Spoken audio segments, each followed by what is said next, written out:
In the biggest social experiment ever done in Rust, we gathered 3,000 players and put them on a replica map of the Earth to simulate civilization. There are no rules or guidelines for these players. They can colonize countries, conquer territories, or if it comes down to it, start world wars. In this video, you'll see politics between countries at daily United Nations meetings, wars breaking out between countries and continents, and many different types of governments forming as everyone has the same goal in mind: ruling the server. So with that being said, this is the Rust map, and all these question marks will be characters that will be revealed throughout this video that play a huge role in the storyline of this video. There are 3,000 players throughout this 4-day event, with 300 of those players being content creators. Nevertheless, I present to you 3,000 players simulate Earth civilization in Rust.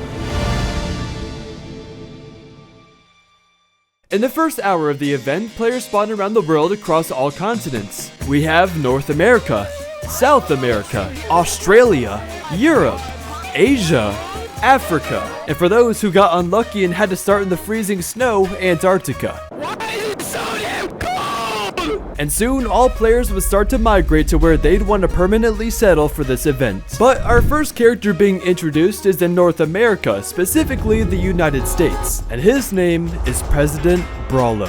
Men, you see this land in front of us? This is where we will build our capital. Now, Brawlo and his men were the first group to secure the United States land, therefore self-proclaiming Brawlo as president, a strict but determined leader to make America a strong, unified nation in this event. A rich and non-divided society where cities and villages could exist. Together, we will do everything we can to protect this land as it is ours. As President Brawlo and his men chopped down every tree and killed every animal in sight, they'd soon clear out the area of where they built the capital of the United States of America.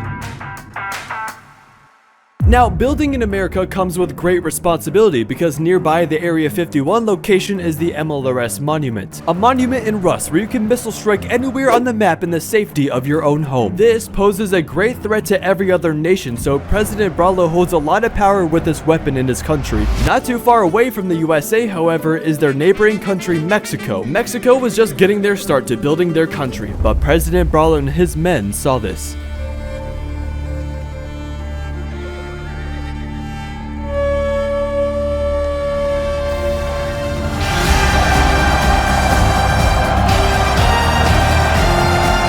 At the start of the event, America was already attacking the people of Mexico. Brawlo feared that Mexico would also want control of the MLRS monument, and so the USA invaded Mexico's land.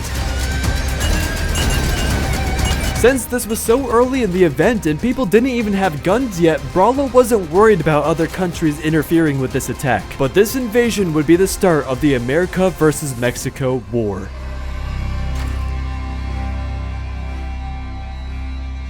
And I spoke with President Brawlo and his men, and they told me they were going to secure the country, protect our citizens, and, you know, if anybody fucks with us, we'll fuck with them. And the only people we don't like right now is the people down in Mexico. But like Brawlo predicted, the leader of Mexico Carnage doesn't trust the USA having control of the MLRS weapon. He believes that Mexico should have control of it since they're more trustworthy. We've been fighting the US this whole time, right? We've been trying to take control of abandoned military base. Due to numbers, we have lost it. They went deep. They got like 3 rows of comms earlier. It's nothing we can't get back. It's all good. Now, this would be a common occurrence for wars to start around the server, people wanting control of land. It's a huge advantage to settle your land early before others colonize it. So, throughout the world, as all the other countries were doing the same thing, building up their land, we'd see many different kinds of leadership by country leaders. For example, Emperor of Rome Harvest, who had a presentation slideshow for his Roman soldiers with a detailed ranking system within the Roman Empire. Now, Harvest informed me that Rome stood for uniform and peace. This is the Roman Empire. We're in Rome. Gather all of Rome together, make this whole area a nice, uniform, peaceful empire and peaceful area. And his goal would be to keep peace within Europe since all these other countries are building extremely close to each other. But the only thing that wasn't peaceful was the team in the Middle East, which also happened to be where the best clan in Rust was living.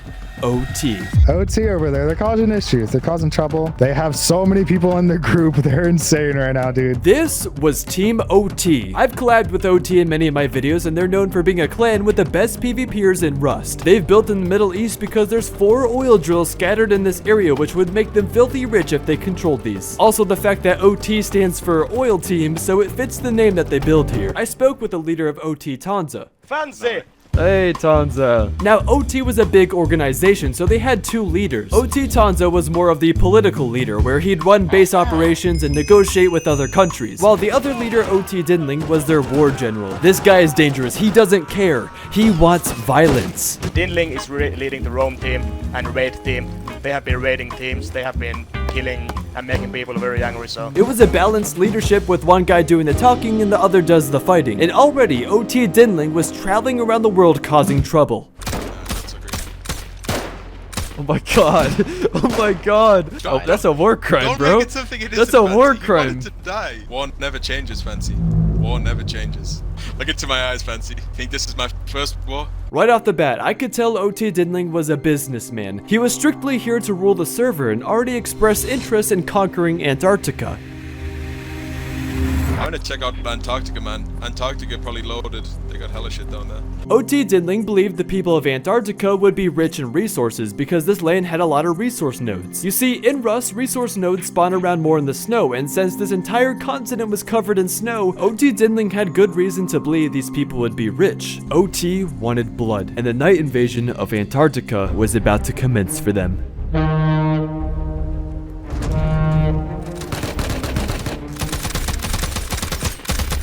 Yeah, he's dead. OT landed their boats on the shores of Antarctica and began their night invasion, slaughtering the Antarcticans. There was something on this mysterious continent that OT was looking for, something they believed the Antarcticans were gatekeeping from the server. They couldn't find anything for now, but their assault ended when OT discovered a large base in the middle of Antarctica, and that's where they struck gold. Now, since the map is the world, I know what you're thinking. Did someone build in North Korea? And the answer is yes, of course someone did. In fact, North Korea was being ran by a bunch of YouTubers, and honestly, it's exactly what you would expect. Welcome to North Korea, good sir. We execute our civilians for fun. My introduction to North Korea was the supreme leaders killing their people like it was nothing and yelling at them to go farm. Who are we killing, this guy? Oh my god. Oh my god. Everyone in base, get out there. I have the Artikazi. Enemy to all. Konnichiwa. All will fall before us. I don't care who you are. That is not Korean. This man brought tech trash. He's a hero of North Korea. North Korea are treating their citizens very poorly, so it'll be interesting to see how their society advances. But one group who hates the North Koreans is Yexum, leader of Australia. There's been a few pesky North Koreans around. We've kept them out pretty easily. The reason Australia and North Korea are fighting is because of this landmark, the Mariana Trench, a deep trench far down in the ocean filled with loot. It's beautiful down here. It's peaceful, perfect for exploration. But the Mariana Trench is in Japan territory, so I went to go speak to the leader of Japan, Blumbus. Oh, I like your fits, dude. yeah, I like the absolutely. Japanese armor style you guys are going. That's so cool. Now, Japan was heavily secured with high walls around their entire island. Blumbus, the leader of Japan, did this to keep the violent North Koreans out of his land since they're so close to each other. But these countries realized they needed to form as one in order to protect the Mariana Trench. So a peace deal was eventually made between these two countries. We are in excellent terms now. We just, actually, I'll show you. Come with me. I erected the bridge of peace between North Korea and Japan. We have made trade deals. I told them that they can use the northern Japan island for resources. In order to signify their bonding, North Korea and Japan formed a bridge of peace, so all citizens of both countries knew there was unity. Oh, to nice. right the wrongs of our past. I heard you guys are on peaceful terms, with Japan and North Korea. Is that true?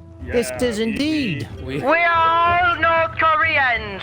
And so it was confirmed with the leaders of North Korea and Japan that there were peace in these territories. Both parties agreed to share the Mariana Trench as it would be more beneficial for long-term growth. It was the best option for both these territories since they're located so close to each other, and together, North Korea and Japan would thrive off one another. North Korea wasn't the only dangerous environment to live in, because up in Greenland, ice glaciers prevented people from building large bases. But the people of Greenland resorted to a bridge system in order to cross glaciers. But since this map is so so huge and thousands of players would be joining throughout this 4-day event, it would be hard to acquire news throughout the server to know what's going on. How would someone in North America know if there's a war happening all the way in Australia? Well, that's what the news team is for.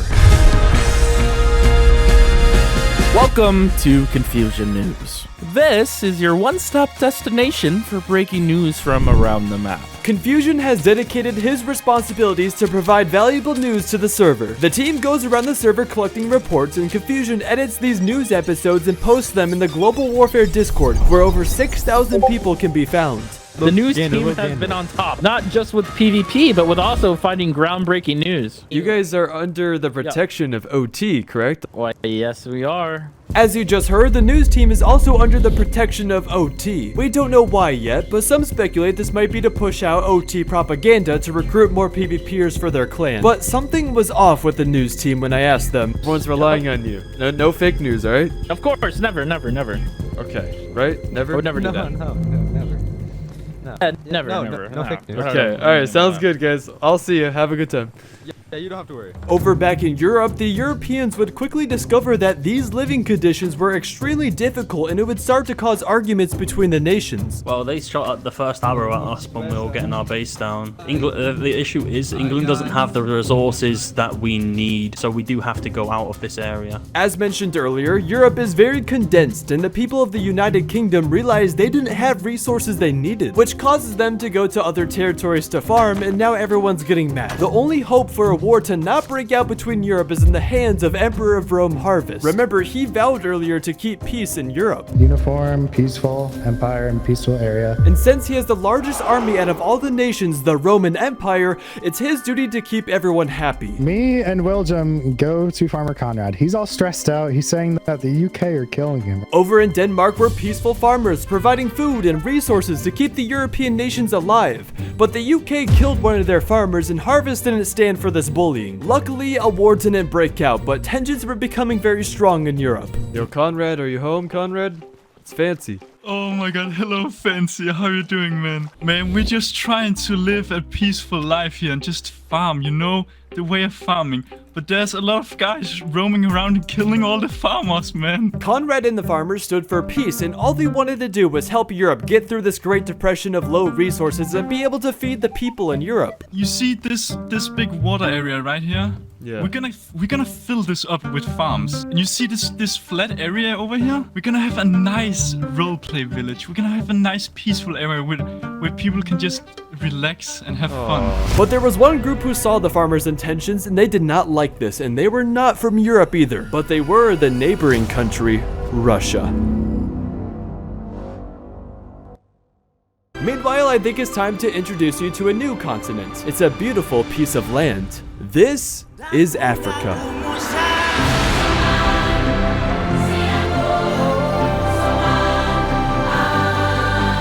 Just like in real life, this continent is known for being rich in resources. Here, the players will find the giant excavator pit and 4 mining quarries scattered around the continent. And there was one man who they called the King of Africa, and his name is Diamond Kid.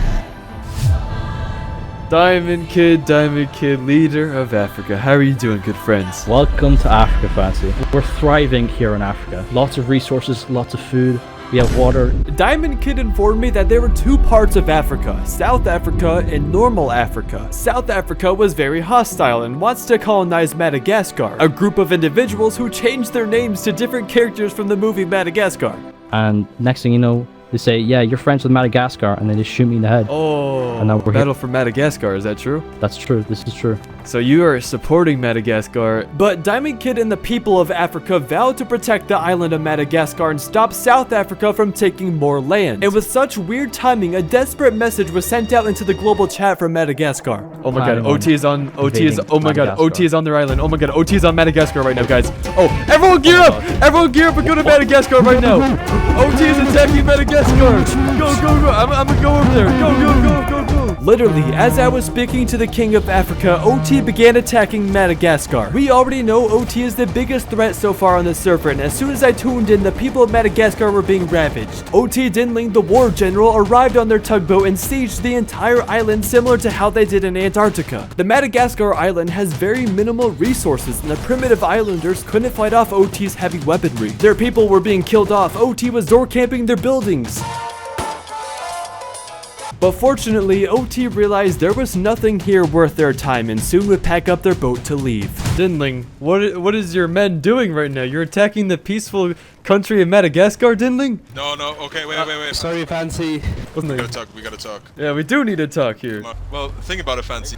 If everybody was just allied and everyone was just buddied up and just free farming the islands, there'd be no fun. There has to be some beef, there has to be some violence. I mean, OT Dinling makes a point. This is civilization. People will continue to fight on this server, and this is just the beginning of it. We're still in stage 1, where every country is getting established, but soon this server will start to see more wars as tensions around the world grow. But as for OT, the world domination continued as they sailed country to country on their tugboat looking for their next victim. First it was Antarctica, and now it was Madagascar. Who would be the next victim to fall under OT? With that being said, it's time to visit a new continent, so I welcome you to South America. The biggest country by far building in South America was the Brazilian community, and they already had a massive base built. Hello, is anyone home? Man. My friend, how's it going, Fancy? Porra, man, I don't understand anything you talking aí. Can you talk so more slow aí, please? Now, there was a language barrier here we had to figure out because these players were actually from Brazil, so English wasn't their first language. But luckily, they did have a few translators with them. Yeah, I can translate. Ele tá perguntando como é que tá indo a América do Sul, o que a gente tá fazendo. Yeah, he said that's all fine. We are controlling all Iraq. We own South America, man. Oh, Brazil dominating. Brazil seemed to be thriving in South America, but Brazil had a secret that no one knew about, and that secret was how deadly these players were. You'll understand later in the video. But as nighttime settled on the second night of the server, there was a moment of peace and silence, as all the countries could rest after a stressful day of building up their countries. But that peace wouldn't last long. He had to run fast. It was his only chance of escaping. A soldier from North Korea escaped the dictatorship of the supreme leaders and fled to the Middle East, where he met with OT to report the war crimes that are being committed in North Korea. This soldier snitched out the entire country of North Korea, explaining they were killing their civilians and treating them poorly, and OT heard enough. So, OT Dinling and his men arrived on the beaches of Japan and went around the walls to start their attack. It's a good thing Blumbus, the Emperor of Japan, placed these walls around his country, because knowing OT, they probably would have attacked him as well. OT made it past Japan and started shooting up the entire country of North Korea to prove a point to the supreme leaders to not execute their civilians. The North Koreans started freaking out as they knew they were outgunned in this surprise attack. What's happening? Where's my body? What's really interesting, however, was how strategic this attack was, because in Rust, the sun comes up on the east side of the server, which happens to be where North Korea is. OT perfectly timed their arrival before the sunrise and cleared out the entire country right before the sun came up. It was brutal watching OT slaughter through all these North Koreans, but after about 10 minutes of attacking, it looked like OT was about to leave as they profited many weapons and armor from this attack. But the supreme leader Porgy would make a huge mistake that would backfire immediately. Final warning. If you do not leave now, I will fart all over your keyboards.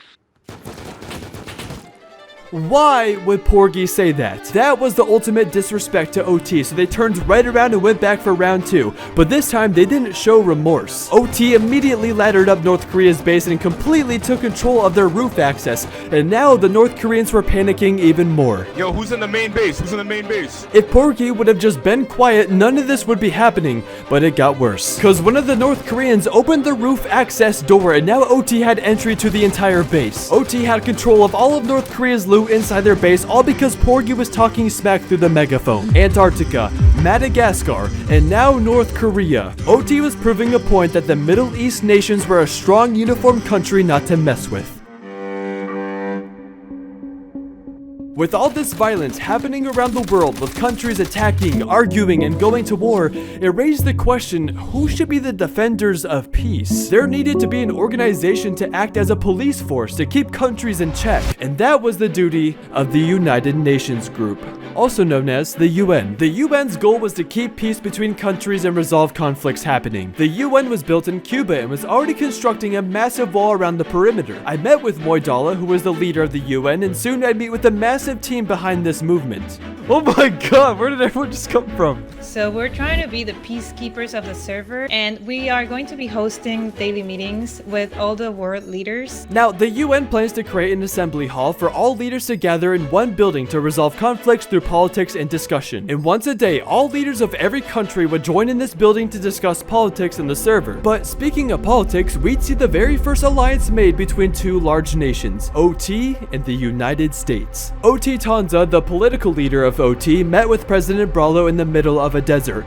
and together these two countries had an interest in combining their powers. And I think America can be a very crucial alliance with you guys, and I wanted to formally, ask if you guys would like to alliance, and I can make it worth your while. President Bralo was persistent on alliancing with OT as they've been dominating the server and could be a huge ally in fighting against Mexico. America also has access to the MLRS launcher, which could assist OT in future raids where Bralo could missile strike an entire country. Both parties could benefit from each other only if negotiations go well. Okay. Yeah, we definitely always need something. I would like to ask also, like, what do you guys want in return? Let's say we, had you do a hit on someone, you raid them or whatever. Honestly, all we want is them out of there. Bralo explained the ongoing war in North America against Mexico, and he quite literally placed a bounty on them. Yeah, it's like a circle base with like a shell, and that's pretty much it. It's pretty bad. Do you need the name of the guy, the main man who's running that base? Who is it? Well, I'll tell you, he is a streamer. Name is Carnage. He had a lot to say about taking our land from us. An agreement was made, and now two large and very strong countries were teaming together. The United States and OT realized the benefits of teaming together, and their first project would be taking out Mexico so the US could have full ownership of the MLRS launcher. And 30 minutes later, it was happening again. Another nighttime siege. The fourth victim soon about to be Mexico. Alright boys, this is Operation Dark. Oh, fancy. Did you see the operation on North Korea? I saw it, man. I saw the whole thing, bro. Burlow's team has been wiped a few times by this team close to them, taking their monument, controlling the military base that Burlow wants to obviously control. So he ordered a hit. He promised us resources and good alliance and anything we need if we go raid them. This was going to be a quick in and out mission for OT as they arrived on the beaches of Florida to travel down to Mexico. The people of Mexico had no idea this attack was about to happen, but they soon were about to find out. OT arrived to Mexico and would start to build their raid base. Only a few members of Mexico were home, so this raid would end very quickly. OT started raiding through Mexico's base, and a few soldiers from Mexico were fighting back on the hill, trying to stop the attack and take back what was theirs. But OT had too much control of the situation and quickly shut down any form of resistance. Mexico's base was raided right to their core. Brolo paid us to raid the base. A very important deal was made on this day of the event. The United States was very pleased of the work from OT in taking out their #1 competitor in North America. President Bralo paid OT off for their hit, and now America had full control of the MLRS launcher, which he could use to assist OT in raids. This was a mutual benefiting relationship between these two countries, which would give them a huge advantage over the world. Word got around on the server that OT and America were teamed, and now every country realized the other key aspect to this event: creating allies. It's not only important to attack other nations and conquer territory, but OT and the USA demonstrated that you also need friends on the server to survive. Welcome to Global News. We're here to provide credible and groundbreaking information. We dig for information that nobody else can find. We are Channel 9 Global News. Alright, now coming back to the office, we have territory updates and base locations with reporter Keza. Thanks for that, Big Sexy. Today on the territory news, several large countries have taken their places on the globe. OT have the Middle East in a chokehold, demonstrating their incredible and admirable skills early on in the event. Over in America, the USA is defending its territory against invaders Mexico and Greenland. So far, they've been led by a fearless Brolo in defending successfully. And just so you're not confused, this episode just came out right after OT raided Mexico, so now you're updated that Mexico is no longer a threat to President Brolo. In South America, there are several smaller groups and a slow-starting United Nations in the north who are now gathering some steam. In Australia, Sir Winter spotted living out of a wonky shack. What it lacks in defenses it makes up for in love. Yaxam has been seen living the life on the west coast. And finally, North Korea and Japan going to war? Watch this space as we hear trouble is over in the east. Wait a second. That's not entirely true, is it? Earlier in this video, I highlighted North Korea and Japan were actually on great terms. They even built the Bridge of Peace. The Bridge of Peace between North Korea and Japan. So North Korea and Japan do not like each other right now. It has been very apparent. We have made trade deals. I told them that they can use the northern Japan island. And all you have to do is just look in chat and you'll see. We are all North Koreans! But anyways, that has been your daily news for today. You will see us later tonight, maybe. If you have any news, report it, and make sure to add us in chat. Everyone's relying on you. No fake news, alright? Of course, never, never, never. The news team was manipulating the server into believing false information and trying to control tensions between other countries. This was a malicious move by Confusion, and no one knows that he's doing this, but it's a mastermind idea that could give him an advantage in this event. Meanwhile, checking back in on Rome, the Roman Empire was growing, and I was even able to visit their promotion ceremony where I witnessed several members be promoted within their ranking system. One of these people being YouTuber Willjum, who is now the second in command of Rome. Guys, you may know me as Willie. It's actually me, Willjum, guys. What's up? Harvest believed Willjum is the best representative to speak at future UN meetings and help promote peace in Europe. But one thing I was curious about was how Mexico is doing. We saw them get raided early by the US and then again by OT. Mexico was taking a brutal beating and so early into the event, so I spoke with Carnage, leader of Mexico, to see if they were surrendering in this event. Yo, Carnage, are you home? Yeah, what up? What up? What up?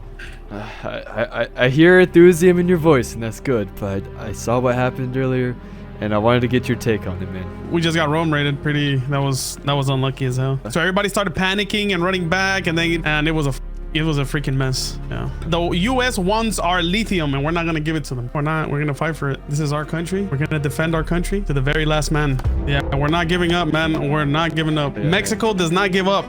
No matter if the whole world comes against us, we will fight until the last man standing. Viva la Mexico! Dude, you are a motivation, bro. You are awesome. You are a great leader, man. It's gonna be a bloody war with America and OT, man. But you guys got pride here for sure. Even after being raided twice, even after suffering tons of losses to America and OT, Mexico was not backing down. Mexico was lucky to have a courageous leader like Carnage keeping motivation within his country. Carnage let President Brolo have the MLRS launcher for now, but OT in America didn't just stomp out the fire of Mexico, they poured gasoline on it. Because now Mexico is pissed. Now Mexico has a reason to keep fighting, and they will have their revenge.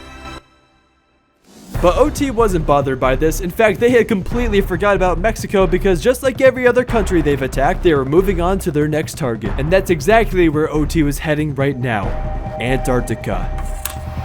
Earlier in this video, OT attacked Antarctica, and that's how we were introduced to them. But they were going right back to finish the job they started. But not just to shoot up the place this time to raid. The headquarters of Antarctica is in the center of the continent, and it's the same base OT scouted earlier.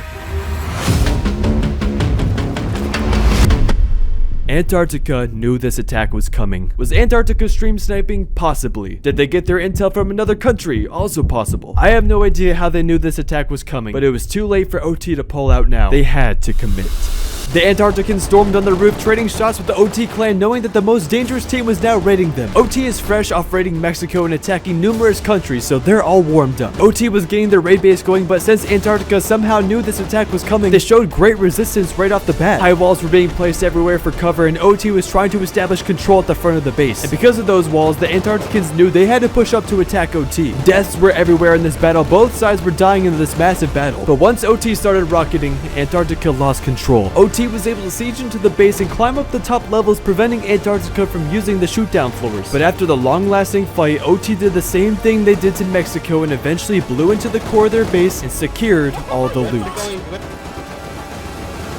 The snow in Antarctica was red after that bloody war, but OT had successfully raided the Antarctica headquarters.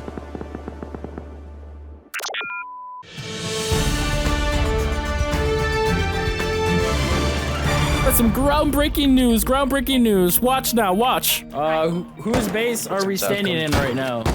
AirPods. OT has just completely wiped out Antarctica, otherwise known as AirPods Group. According to an OT member, the reason for this raid is that the leader AirPods had stolen one of OT Liam's base builds a year ago. Was this raid justified?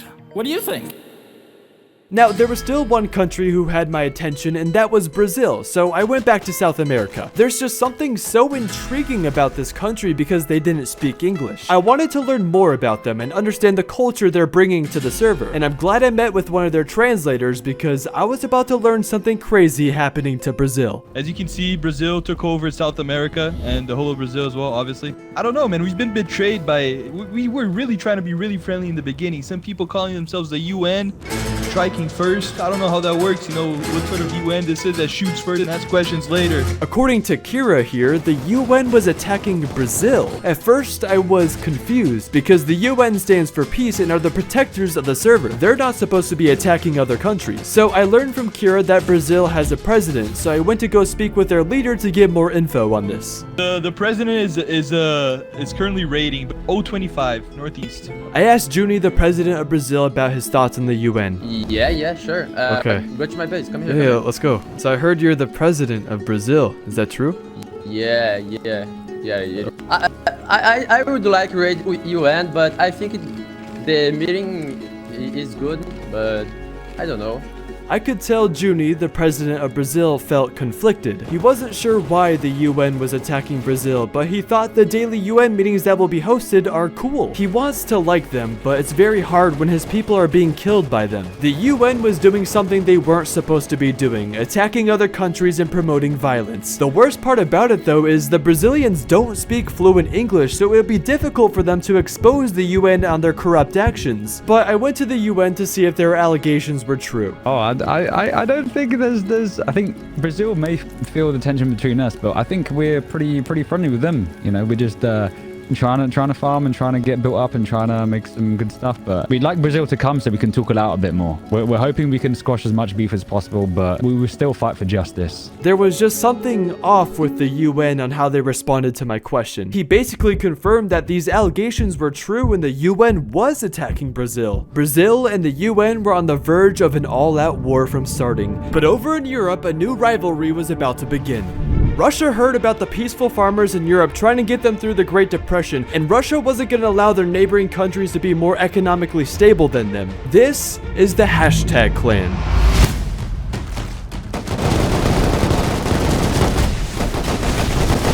The hashtag clan that represents Russia was now raiding the peaceful farmers of Denmark, and it was completely unnecessary. God, the farmers are being raided right now. No! These poor farmers don't want to fight, they just want to provide food and resources for the people of Europe. But Russia was attacking this base as if it was the bank that had all the cash in it. Russia felt if Europe got through the Great Depression, it would pose a threat to them. So not only did they raid the farmers, but they continued to run through the European nations and attack all the other citizens as an act of terrorism. I don't deserve this. Oh my god. That's messed up. That's messed up. Conrad. Oh my god, FancyOrb. Hashtag clan did us. They raided us. Why did they raid you? Why? I don't know. I was telling them that this is the wheat farmers and we're just some friendly farmers. But they didn't listen. They didn't want to talk with me. Now everything is gone. Now, one person who didn't appreciate this attack was Emperor of Rome Harvest. We know his motive is to keep peace between Europe, so this was a wake-up call for him. This was also something Harvest intended to bring up at the UN meeting in hopes that the UN would step forward and resolve this. But little does Harvest or anyone know, the UN is also secretly committing acts of terrorism to Brazil. There were too many secrets happening around the world, but eventually they would be leaked. But it was now time for the very first UN meeting of this event, where all leaders from every country would meet together in one building for the first time. The UN created the meeting hall, but since it's only day 1, the roof wasn't finished yet, but in future meetings this building would be complete. The UN staff are in blue gear surrounding the meeting hall for security measures so no one comes in and assassinates a leader. The UN also placed beds for all leaders so that way no one can bring a dangerous weapon into the building. That's also the reason why every leader doesn't have armor. It's all on peaceful grounds. Thank you and welcome to the first inaugural Global Leadership Meeting here in the United Nations Assembly Hall. Together, side by side, we can meet to address world conflicts and work together for a better and peaceful world. Here's how the UN meetings work. Moidala, who is the UN director, would go up to the map and call up a country to speak. Is there anybody here from North America? I think we can all work together by making a peaceful world. I don't think war is really worth it. So far, the first meeting was going well. To fast forward some of the boring talk, most countries were wanting to keep peace and looking good in front of the UN and all leaders. But things didn't get heated until a group of protesters were being chased by UN guards outside the building. And little did everyone know, one of these protesters would start an entire war. The UN sucks! The UN is corrupt! You guys suck! You guys suck! Down with the UN! Moidala, the leader of the UN, thought it was someone who stuck inside the building screaming. She couldn't tell who it was, so she killed the first person she thought it was. And do you know, out of all the people she could have killed, it happened to be the Vice President of Brazil. Now, the UN has been attacking Brazil all day 1, and the people of Brazil don't know why, since they're supposed to be the defenders of peace. The only reason why Brazil hasn't been fighting back is because they think the UN meetings are good. I think the meeting is good. So even though this was a pure accident and Moidala thought she was killing the mic spammer, Brazil saw this as another way to disrespect them, and there were going to be consequences for this. There's more teams. Right now. There's more teams. Hey, anyone that's located in South America. You guys killed my boy. Brazil's coming. Chat, I'm gonna go gift it.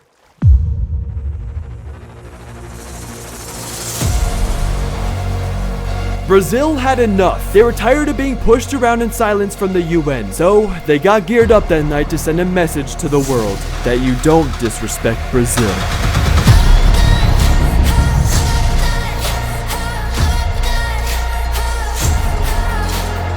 It was pure silence when running back to the UN building, as these soldiers knew this would be the start of the Brazilian War.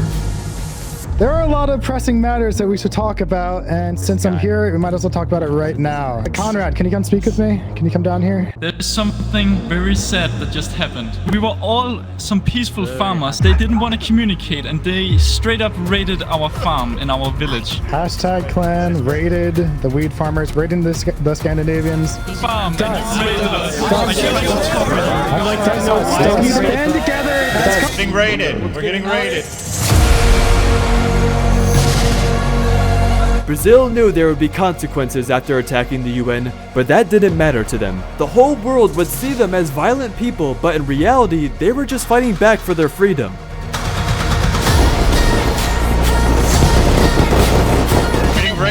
Listen.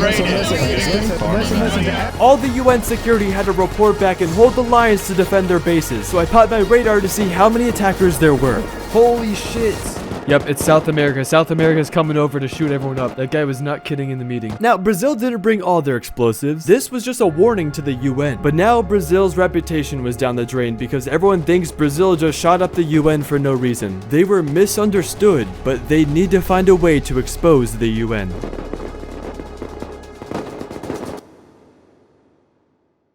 Well, the next morning a new player joined the server. But this wasn't just a normal player, hence why he's getting his own introduction. This would be someone who changes the entire world, and his name is Coconut Bee.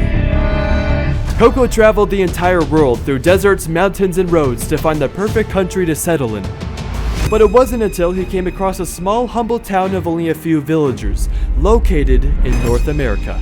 Now, although this town was very poor and small, in Coco's eyes, it was beautiful, and he wanted to make this place his home. This would be the start of Acadia. To be honest with you, we might have to up our town for appearance level. I feel like our town looks very poor. Gotta get more shit going, you know? I don't know, like, listen, guys, I'm supposed to, if I'm trying to be the president of the United States of America, I can't be associated with a job sign. Is that a massage parlor?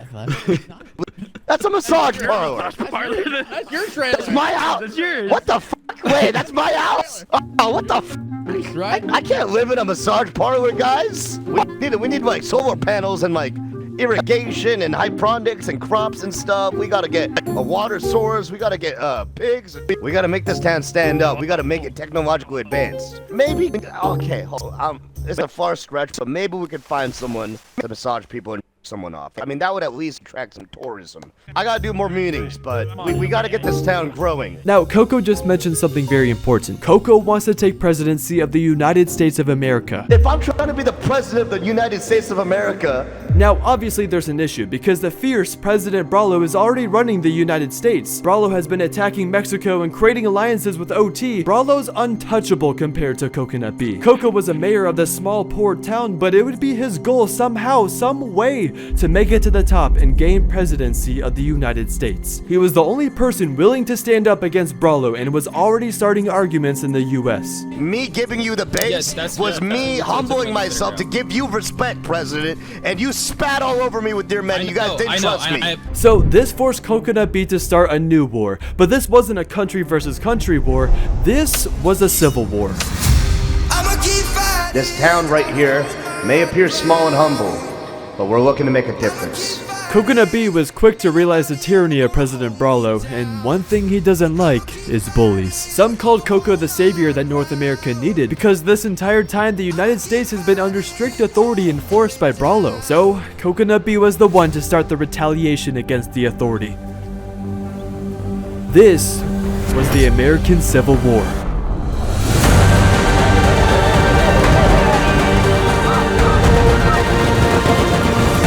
Coconut B officially started the civil war against President Bralo. America was under attack and the entire country was fighting in this civil war. Coconut B's town was quickly growing as he was recruiting more soldiers to his side, and soon he'd have an army to go against Bralo. Would you like to join the cause and join the movement?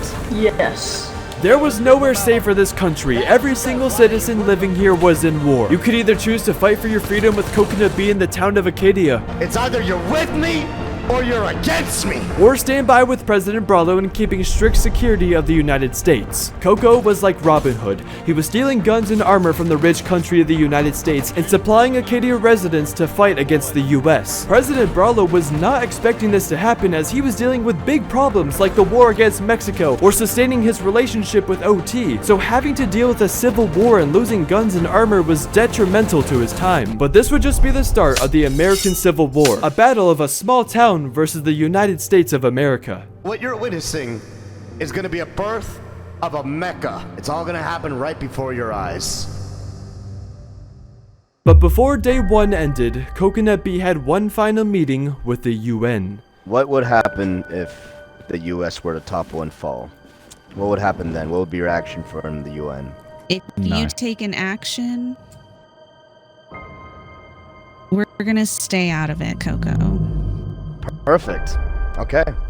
I was a bit worried that you guys were going to step in to absolve this war that's going on in America, but if you guys are willing to step aside and let me handle and take care of business, then I guess in 12 hours time there will be a new president. That will be me. The UN was doing exactly the opposite of what they stood for. Instead of being peacekeepers for the world, they were continuing to allow violence between other countries. But why? Why was the UN pushing for violence when they're supposed to keep the peace? On day one, we learned the dominance of OT as they raided and attacked numerous countries while forming a strong alliance with the United States of America. We know the US is at war with Mexico and the news station for the server is pushing out fake news. North Korea and Japan formed their alliance but are at war with Australia. And Emperor of Rome Harvest is struggling to restore peace in Europe because the Russian hashtag clan are attacking the peaceful farmers. Antarctica was eliminated and completely raided by OT, and the Brazilian war has started against the United Nations. And we close off day one with Coconut B's plan to take over the United States and become the new president. How will these issues be resolved? Will wars start to break out? Well, let's see what happens on day two.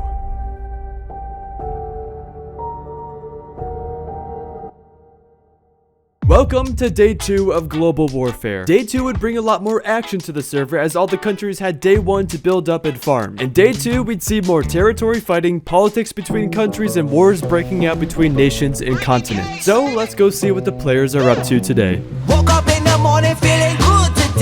It was a fresh new day, which meant fresh news stories for the news team, and they were traveling to North Korea for the next big scoop. But remember, North Korea is not a fan of the news team because they were blasted into malicious lies saying Japan and North Korea were at war. So North Korea and Japan do not like each other right now. It has been very apparent. Hey! The fake news media, get that! Fake news. Alright, well, what's been going on in happy old North Korea? I want to call it North I think you Koreans. should. They're not slaving away hard enough. Honestly, well, that's about all we needed to ask. Alright, play outro. Costa, outro, please. Alright, everybody. This is Ben. The fake news media, the fake news media. North Korea wasn't going to forget what the news team had said about them, and they weren't going to let them leave peacefully. You're the king? No, I'm the king. Oh. The North Koreans had the news team pinned in a country full of people that hated them. North Korea destroyed the news van, barely leaving it functional, but somehow the news team was able to escape. This would be a story that the news team could use to their advantage, but unfortunately had to leave behind 2 of their reporters to be captured by North Koreans. Moving over to South America, the Brazilians were ready to prove their dominance. The Brazilians had built up their community with a strong, unified base and a peaceful favela in which they'd invite other countries to hang out and enjoy the beauty of Brazil. But Brazil wasn't all sunshine and rainbows because they were about to raid. Fancy, what's up, man? Looks like you're busy. Are you guys about to do something? Where are you guys going? We're about to raid. But I wish you guys the best of luck, okay? I hope you guys succeed, okay? Brazil on top! Brazil on top! Good luck, guys!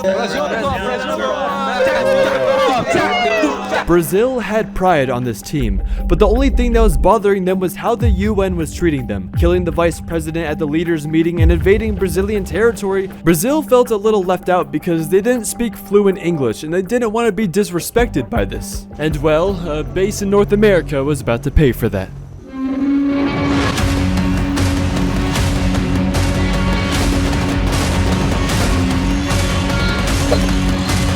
We're not a part of America. We're trying to kill them. Please don't do this. While watching that raid, that's when I realized how deadly the Brazilians were. If Brazil doesn't start getting the respect they deserve, any country could be next on their hit list. I checked back in on Farmer Conrad, who was brutally raided by the hashtag clan earlier in this event, and he seemed to be doing much better. We couldn't have done it without the help of Harvest and all the other people, man. We are farming now. We are back to farming. I almost gave up.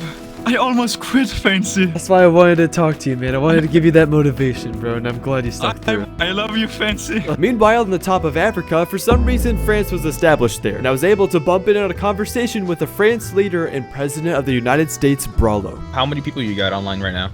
A lot. Like, I think that we're full in Team UI right now. We're trying to recover because we've been having some issues with Mexico all day yesterday. I do want to work out something with you guys, and I can help you, and you guys help me. That'd be awesome. Okay. Now, this felt like deja vu all over again. I think America can be a very crucial alliance with you guys. Once again, Brallo was trying to make alliances with big teams to support his war in North America. We saw him alliance with OT in the Middle East, and now he's doing the same thing with France. Brallo was pinned in North America with Mexico going to war and Acadia causing a civil war, and now the president realizes he has to continue to ask for help from other countries. I'm glad that we could meet. I hope that the US and the French can work together throughout the rest of this event. I hope so as well. I think we'll be a great ally to each other. Yep. But it seemed Brallo had made another peace deal with the King of Africa, Diamond Kid. Bought jackhammers from the USA, doing trade deals. We got 17 oil barrels and we put them inside of an excavator, so... President Brallo had also made an alliance with the King of Africa, a very strategic one as the people of Africa would supply President Brallo resources since their continent is very rich. But Africa is still at war with South Africa. South Africa, they walled off sulfur quarry. And, you know, we don't even use sulfur quarry, so we didn't really care, but, like, we kind of took offense to that, so, you know. The people of South Africa had been walling off quarries and preventing the rest of the people from using its resources. But Diamond Kid is depending on America to supply them with weaponry to fight this African war. During negotiations, Brallo promised the people of Africa that they would have the support of America in this war. USA is our ally. What allies do, they protect each other, they support each other, and that's exactly what we're going to do. I went to the United States to speak to Brallo, and there I discovered their password system. It takes so fucking long to climb up this base. I'm not gonna... Who the fuck? Brallo, can I get teamed away? It's me, brah. What are you doing here? What do you mean? Wait, what's the code word? Team invite. What's the code word? Oh, he doesn't know code word. Oh. Apple juice. Apple juice. Apple juice. Is that it? Is that the code word? Fancy, help me! Oh Fancy. shit! Someone's getting their ass beat down there. Get the fuck out of here!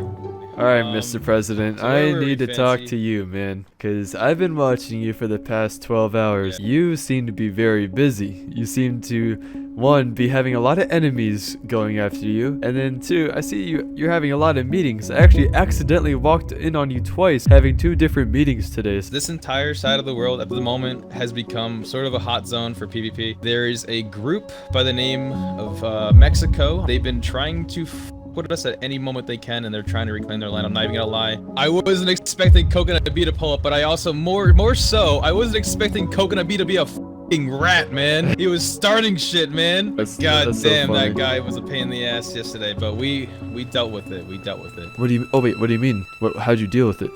Well, there's a little village in I-14. You can check for yourself. And so, that's what I did. I went over to Acadia, and that's when I discovered the truth. The United States of America had raided the town of Acadia. All of the buildings were destroyed and looted. It was now a ghost town. The president had ended the Civil War.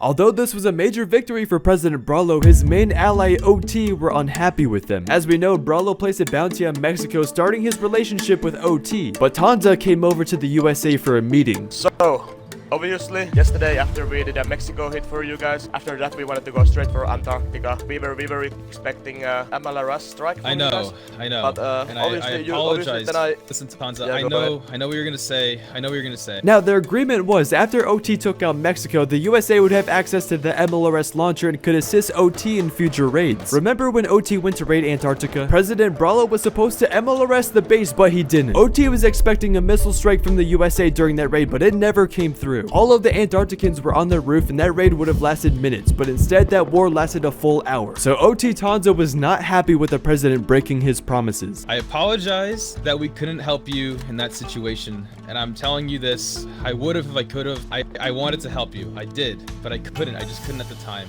I know you guys are working with the news team closely, and I think they are the ones. Oh my god. That's not us. That's not US. That's not US. During that conversation, a soldier from Mexico snuck in the base and assassinated both the president and the leader of OT, furthermore proving that Mexico didn't forget what the USA and OT had done to them on day 1. It's Mexico. Who was it? Mexico, you want to get sieged again? Oh my god, OT is pissed. Yo, I have a bet at Mexico's compound, bro. Oh, holy shit, their bases are big now. I need to update you, Tanza. I'm not gonna lie. Mexico has been really striking back. So I went over to Mexico to see how big they've expanded, and OT Tanza was not kidding. Mexico had expanded by a lot.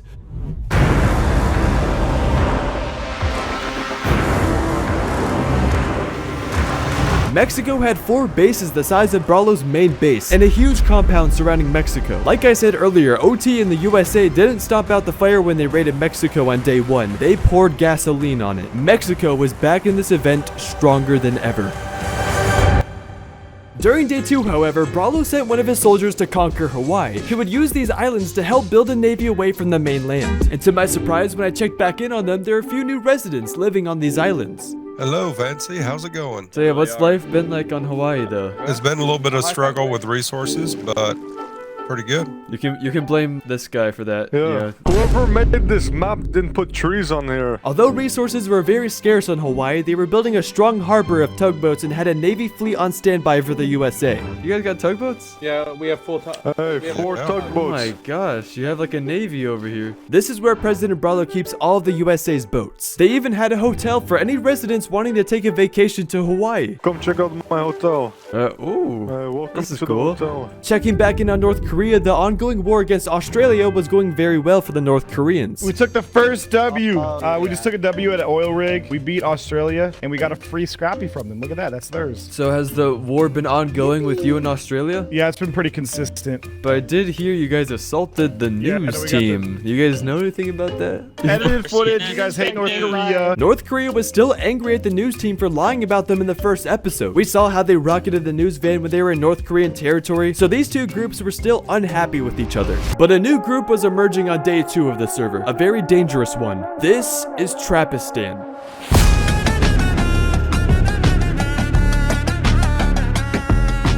This is a group led by YouTubers Dirt Rider and Archam, known for making trap bases, and they built in Afghanistan. They have a horse farm for unlimited scrap, and they use that scrap to buy helis and cause terror around the world. We're the terrorist organization of the server, and we don't like anything going on that wasn't approved by us. If it is approved by us, we'll still blow it up. This group is only here to cause violence. And with that being said, Trappistan personally invited me to watch an attack they were about to launch on Rome.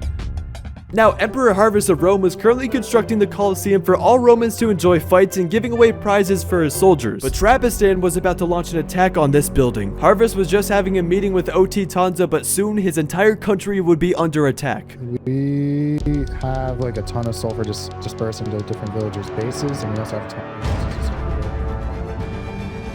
Trappistan launched a massive heli siege on Rome, shooting missiles down at the Roman Colosseum. Helis flooded the air as the Romans tried shooting back to stop this attack. Some of the Trappistan pilots were shot out of the air, and the Roman Empire was on red alert. All citizens had to report back to the capital and defend this national attack. But fortunately for Rome, Trappistan had used all of their rockets, and the surviving pilots flew back home. Out of the 14 Trappistan attackers, Rome only took down 5 of them. The national attack on Rome shook the European nations, and that's when Europe realized they needed a stronger security.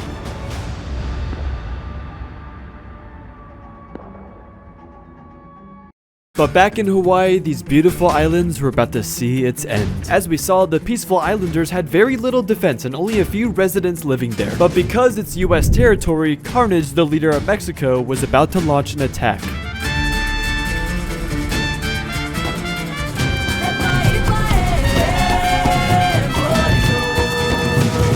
A few of the Hawaii residents saw this attack coming and were able to rescue the tugboats from being stolen by Mexico, but had to leave behind everything on the island. And Carnage and the Mexican soldiers destroyed all of it. The Hawaiians aren't really a part of the American versus Mexican war since they're so far away and isolated from North America, so this is very low of Carnage to attack a small group of peaceful islanders. But since Brawlo keeps America's tugboats here, the Hawaiians are automatically considered a part of Brawlo's navy.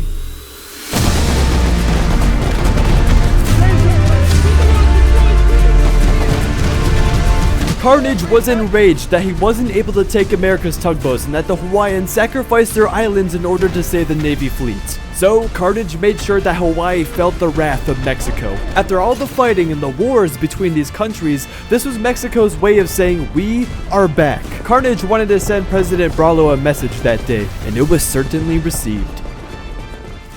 Did you guys just invade Hawaii? Is that what just happened? Yeah, we're taking over the U.S., man. We're taking back the land they stole from us. We saw a couple videos of the U.S. telling OT to raid us or something like that. So yeah, we're just getting payback on the U.S., man. So there's no peace options at all. Like it's just completely war. Like at all. Zero alliances with the U.S. Now, although Mexico didn't take any boats from the Hawaii Navy, he ransacked all the buildings and left nothing behind. When the word got out to President Brawlo, it was too late, and he failed to defend his people of Hawaii.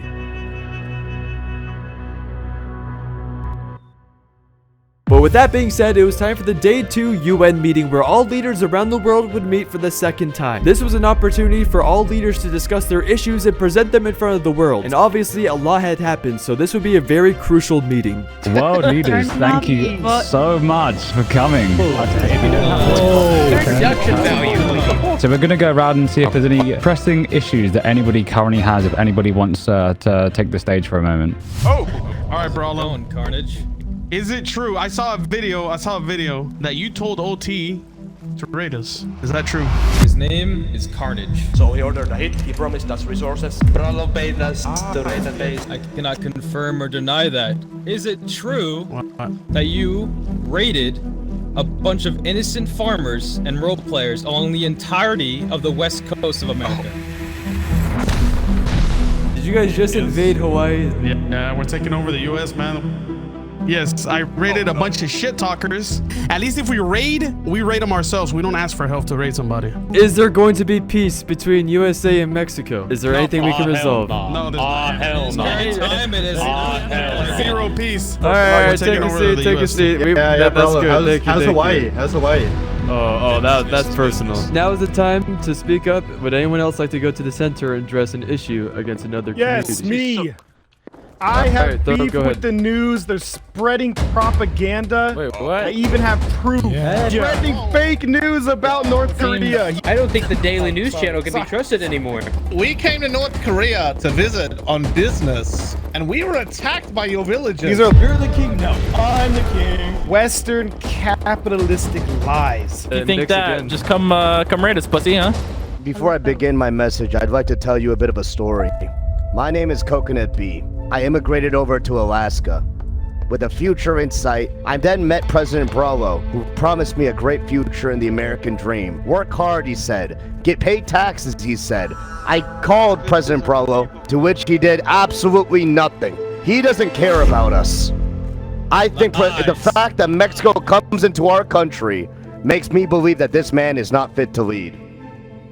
Nobody respects President Brolo and his passive-aggressive ways of dealing and leading. I would like to step up to the stands and become the president and the leader of the free world. Let this be a warning. Sometimes conflict must take place in order for peace to prosper. F President Brolo. F the Vice President. We need to make America great again. So far, the second UN meeting was going well. Many of the countries were able to discuss their issues and some were able to resolve conflict. But no one realized there was a group in the building that wasn't supposed to be there. And that was the Trappistan leaders. Trappistan wanted to make their presence known on day 2. And the whole world was about to find out. We're the terrorist organization of the server. And we don't like anything going on that wasn't approved by us. If it is approved by us, we'll still blow it up. My name is Willie. You might also know me as Wilton. Let us remember our shared humanity and unite in the pursuit of peace. We can rewrite the narratives that bind us. Let compassion and justice be our legacy. We are all capable of greatness in this room. Come on, guys. Let's lead with love, not hate. Thank you very much. Do we have a translator? Oh shit. Okay, How did you know? How did you know? The submarine's coming! Run! Run! Fucking run! Trappistan leaders somehow snuck into the UN building with grenades and started blowing up the leaders throughout the world. And I looked outside after the missile strike hit and the helis were flying over, bombing the UN buildings. Oh my god! We need counters this right now. Oh my god. I need to call my team. I need to call my team. Bring your team in here right now, bro. On this day of global warfare, the entire world learned the danger of Trappistan. Many of the world leaders were assassinated during this attack and the UN failed to provide security and protect the people. The attack on the UN was heard around the world that day. I'm good. I got it.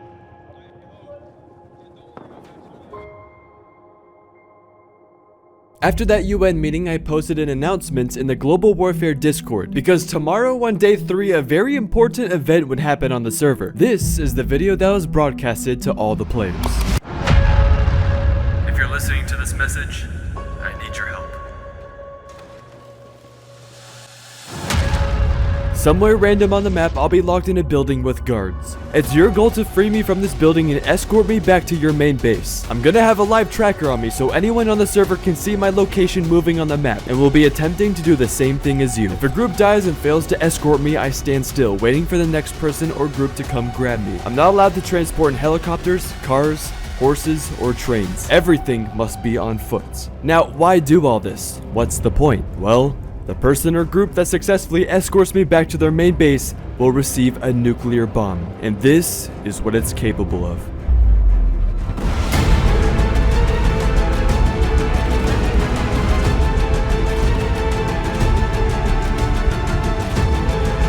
The person who wins this event will be the most powerful person on the server and has the capability of wiping out anyone on the server instantly. This is the only nuke that will be on the server, so good luck. And so it was official. The entire server now knew that a nuke would come into play that can wipe out any base on the map. The players realized that tomorrow would be a massive day, and every country needs to go for this nuke as it holds a ton of power. But the only person who seemed unbothered by this was Coconut B, cause he had something else on his mind. Remember last night, President Brawlo raided the town of Acadia, so Coco logged onto his server with nothing. And well, he knew the only group on the server who hated Brawlo just as much as he did.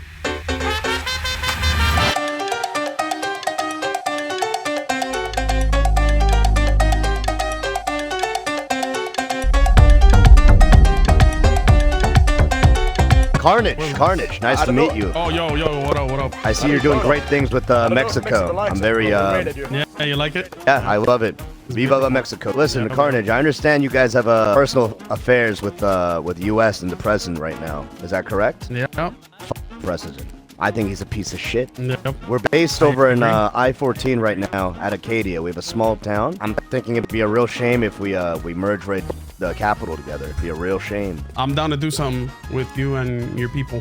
I guess we can keep a contact for now and keep each other posted on what's gonna happen. But if you guys decide to attack U.S., just know that you have the support of Arcadia. Negotiations went very well for Acadia and Mexico. These two groups formed a deal because they both had a common enemy. But as this was happening, things were looking very bad in Europe. The Russian hashtag clan was raiding the peaceful farmers again. I tuned right into attack and the farmers were not happy this time. Alright guys, there will have to be a war now.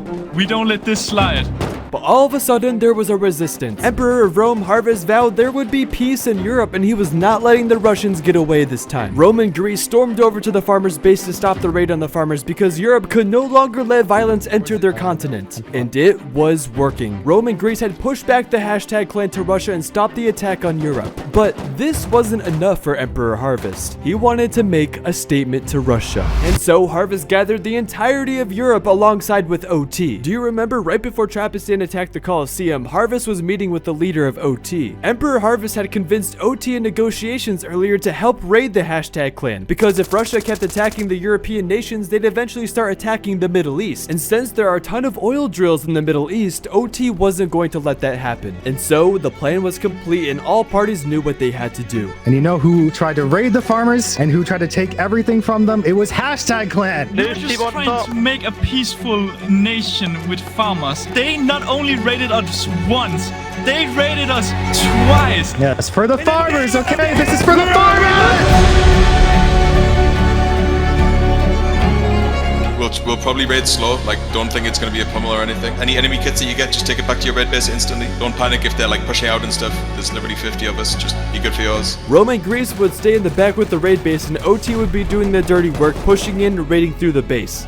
It was an obliteration. Now the hashtag clan knew what it felt like being bullied by the bigger fish and experienced the same treatment they've been giving to the peaceful farmers. When you have the best clan in Rust raiding you along with Rome and Greece, two massive countries, there was nothing the hashtag clan could do and this raid would quickly be over. The hashtag clan was officially removed from the server and peace was restored back in Europe. Over back in America, a new war would begin. Today would be the downfall of President Brawlo in the United States because earlier today, two groups who hate Brawlo merged together, Mexico and Acadia. If you guys decide to attack U.S., just know that you have the support of Arcadia. Mexico wants their revenge and Coconut B wants presidency. This was a 2 versus 1 battle. Take control of that tower. Roger that. We'll take control of that tower. We're going. We got it. We got it. There was a giant tower overlooking the United States and Brawlo's men were positioned there. Mexico soldiers couldn't push in because of this tower, so Carnage assigned Coconut B and his forces to take it over. Team, we're going to take that wood tower to our east.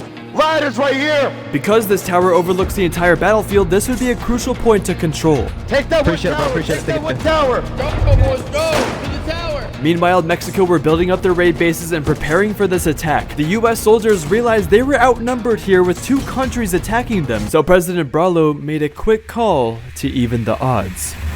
Go, there's a huge team in our town! It's like a 20 minute coming from our town side. Are you fucking serious? It's not getting raided, They're just pushing through it. They're gonna flank Mexico right now. The French were now in America, and they were coming right to the raid to support Brawlo. This was no longer a battle now. This is a world war. All right. No, we gotta fall back. We have to fall back. We need to fight that team. We need to fight that 20-man going to Mexico. They're going to kill them. We saw earlier today Brawlo make an alliance with the French. I think we'll be a great ally to each other. Yep. And he had called them over to help America because Brawlo didn't have enough men to win this war. Coconut Bee had to cut them off to prevent the French from reaching Mexico. Go, go, go! Mexico! Mexico! There's 20 guys coming for you! What direction? What direction? They're coming to the raid. We're gonna hold for you. From I-14, we'll handle them. On my marker, red marker. All on the rock. Let's take them out. Here they are. That's them.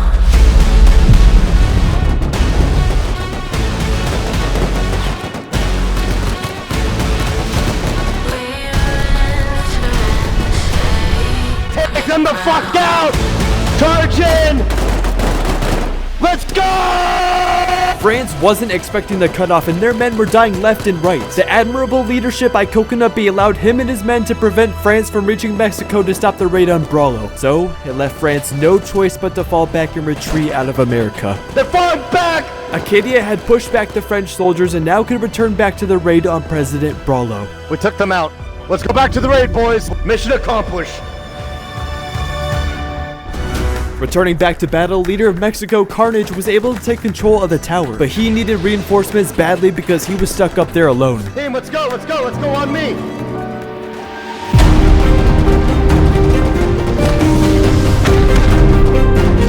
America was now taking heavy damage. The Mexican soldiers were now able to push up and start rocketing the base. America had lost a lot of momentum now that they realized that France was leaving their country and not able to help the USA.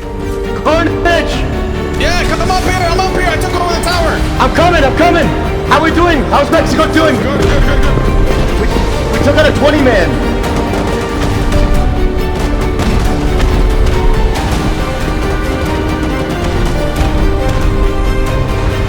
Look, come here. I'm gonna leave you. I gotta go back with my team. Destroy these bags, okay? All right. Destroy all these bags.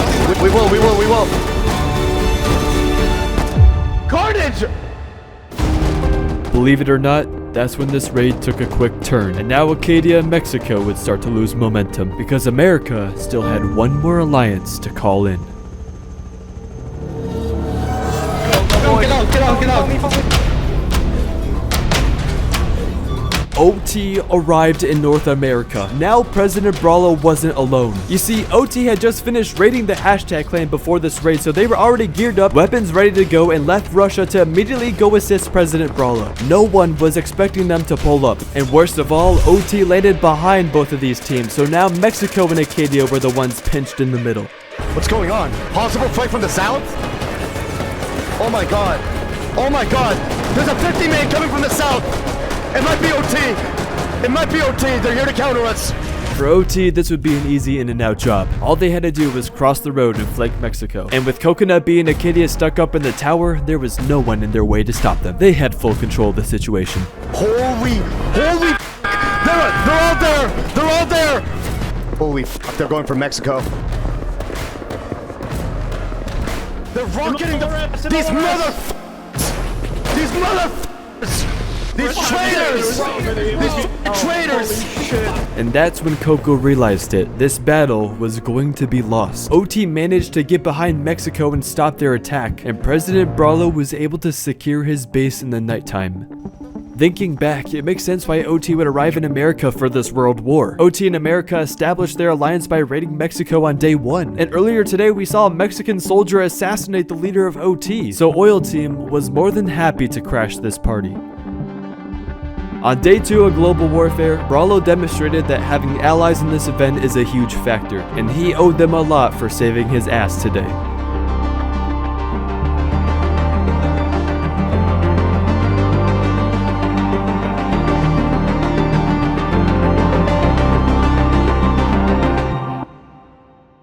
And as the war in North America was concluding, over in Africa a new one was about to start.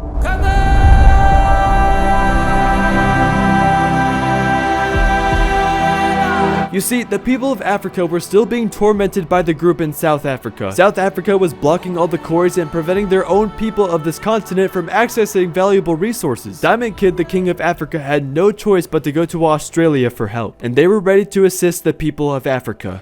And together, they signed a treaty to alliance to form as one to raid South Africa. Group in South Africa from day one has been with us all, and we will not let that stand. Who's with me?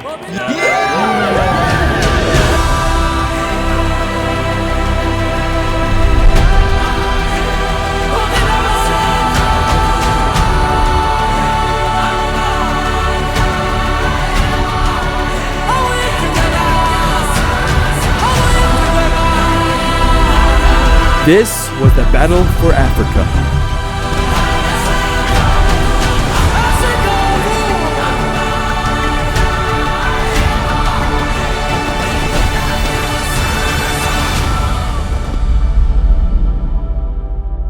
60 minutes later, after a long-fought battle, Africa and Australia failed to raid South Africa. Dead bodies were everywhere as the people of Africa and Australia felt defeated. Leader of Africa, Diamond Kid, made an alliance earlier with the USA so they could help him with this raid, but they never did. Diamond Kid then realized that President Brawlo left him in the dust and let Africa fight a losing war. USA is our ally. What allies do, they protect each other, they support each other, and that's exactly what we're going to do. Australia was the only group willing to help Diamond Kid, but since everything was so rushed and America didn't send Africa rockets, this unorganized raid was doomed from the start. South Africa would continue to take over the rest of the continent and would continue to control all resources in Africa. On day 2 of global warfare, we saw a lot more politics between countries, which led to more wars happening. Everyone is starting to make alliances now as people realize it's crucial to thrive on this server. But day 3 tomorrow will change the entire event, as the hostage event will take place and the country that wins it will be receiving a nuclear bomb that can destroy any base in seconds. Tomorrow would be a very stressful day for everyone. Welcome to day 3 of global warfare. Tensions were very high today as the hostage event would be held and one country would be obtaining a nuke. A nuclear bomb that can destroy any base in seconds. So with that being said, let's go see what the players are up to today. Once again, it was a fresh new day, which meant fresh news stories for the news team. Except they were about to get a story. In fact, North Korea and Japan were heading right towards the news team to raid them. Ever since day 1, North Korea and the news team have been beefing this entire event because Confusion lied about North Korea in the first episode. But the thing that did it the most for North Korea is what Confusion said in front of all the leaders at the UN meeting yesterday. You think that? Just come raid us, pussy, huh? Well, North Korea took that personally. North Korea and their ally Japan completely obliterated the news station and finally put an end to the fake news spreading on the server. Over in North America, day 3 for them starts with an important conversation with President Brawlo and Coconut B. Hello, President. Hello, President. This is the big man Coconut B speaking. We need to have a talk. Mr. President. How can I help you? Brawlo, do you love America? I love America. That's why I won. That's why I'm president, Coconut B. Yeah, but Brawlo, who made you president? Who made you president? I mean, Coco makes a point. Brawlo kind of self-elected himself as president, and there needed to be a proper election. We've had a lot of turmoil. We've had a lot of bloodshed. I think it's time to call for a ceasefire. Yeah. And I think we should have a re-election. And whoever wins should become president. Let's let America decide who they want to lead. We should do a re-election. We'll have a poll and we'll have everybody have their notes. We'll have a mailbox and we'll have a person that is third party running the election. I think I can agree to that. Brawlo raided Acadia and Coconut B tried raiding the president yesterday. The only way peace would be restored in the USA is if there was a fair election. And so Coconut B met with President Brawlo and his men to discuss how they were going to hold this election. And right off the bat, there was argument because this election could easily be rigged and no one wanted that. Would be considerably rigged if it was not in Discord. Mr. Donald, shut the hell up. Rich, you're not even involved. Hey! All right?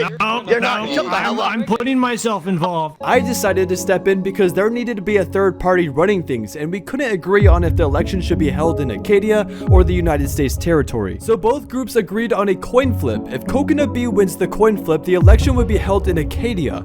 If President Brawlo wins, the election would be held in the United States. I'll be blue. I'll be blue. Let's let FancyOrb spin it. Or you spin it. You spin it. Alright guys, Coco is blue and Brawlo is red. This is for home field advantage.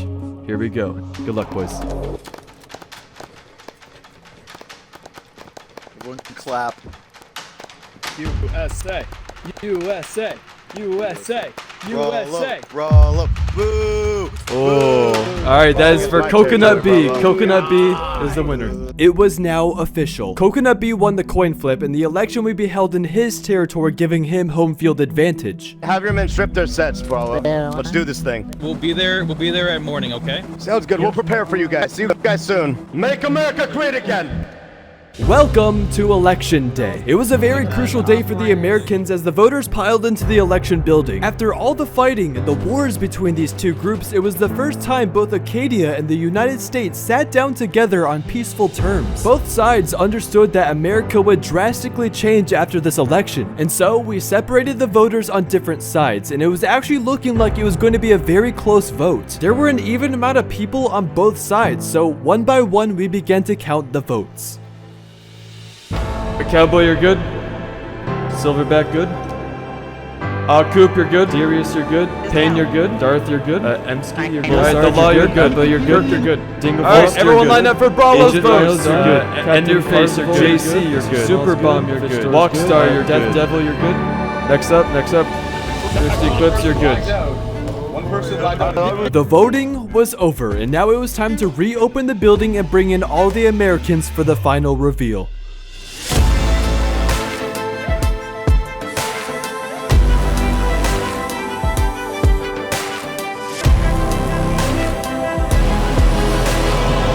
Thank you all for joining the election today. You all have casted your vote for a good cause. This was a very close vote. The winner won by 2 votes. The winner and your new president, Coconut B.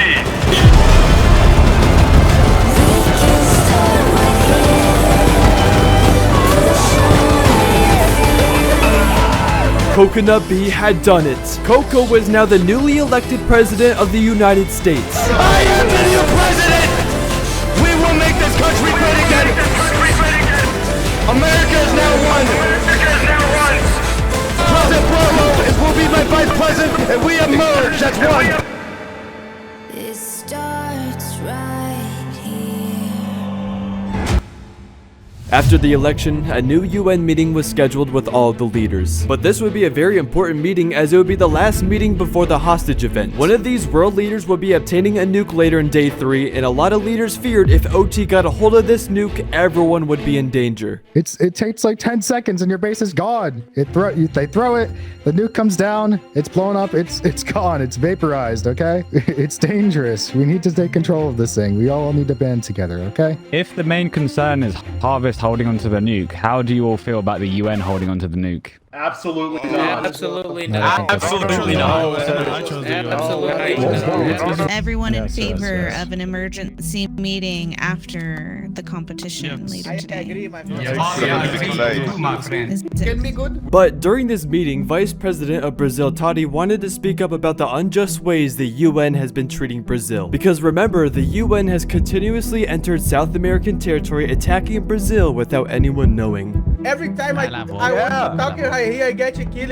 Porra. I don't trust you any. I want you to take the nuke. I want you to porra, throw the nuke right here because I don't like UN. I don't trust UN. UN is bad. Why don't you trust us? What's your argument? UN killing my people on South America every day since the start. We just let everyone shoot us and do nothing and not have any resources. And I just want to talk and UN shoot my people. Every time I try to talk like here, I got killed. The first day, the second day, I don't have voice. Brazil don't have voice in this event. Now, this was real. This wasn't the Brazil leader role-playing. Brazil actually felt like they were not being included in this event. No one cares about Brazil. You're speaking! You know? We hear a voice right now. We are listening. Yeah, but my people are chilling in the favela, and UN guys come to favela and shoot everyone. I think this is a personal issue. I think you guys settle this afterwards, and Coco tells us what happened. Talk about you want to share. Brazil was completely ignored and swept under the rug. Remember, all the leaders think Brazil are violent people and are lying because they were the ones who shot up the first UN meeting. But little does everyone here know, Toddy is speaking the truth and the UN started this war. The UN were the ones secretly attacking Brazil. But once again, everyone excused Brazil and they weren't able to expose the UN. But there was one country who did listen in the background. There was one country who recognized that Brazil was being treated unfairly here, and they were going to change that. There was complications with the nuke. Some leaders decided they wouldn't use it if they got it, and many others said they would. But Coconut B remembered how OT screwed him over during the raid yesterday on Brawlo. These traitors! These traitors! I think I can speak for everybody in here when I say Oil Team. This isn't a pub server. This is FancyOrb's charity event. These people form their 40-man groups with their 10,000-hour players, and they think they can come in here and bully us like they do with all the other servers? I say no! I ask every country of the world to join me in getting that nuke button and eliminating OT off the server. We must restore balance in this world. If you stand with me, you stand against violence and against bullies. World leaders, come to the center if you say down with OT! This entire event, OT has been the villains of the server, attacking every country without resistance or punishment. Madagascar, North Korea, Mexico, Antarctica, Russia, and Acadia. The world leaders realized it was finally time to come together because, quite frankly, that was the only way OT could be defeated.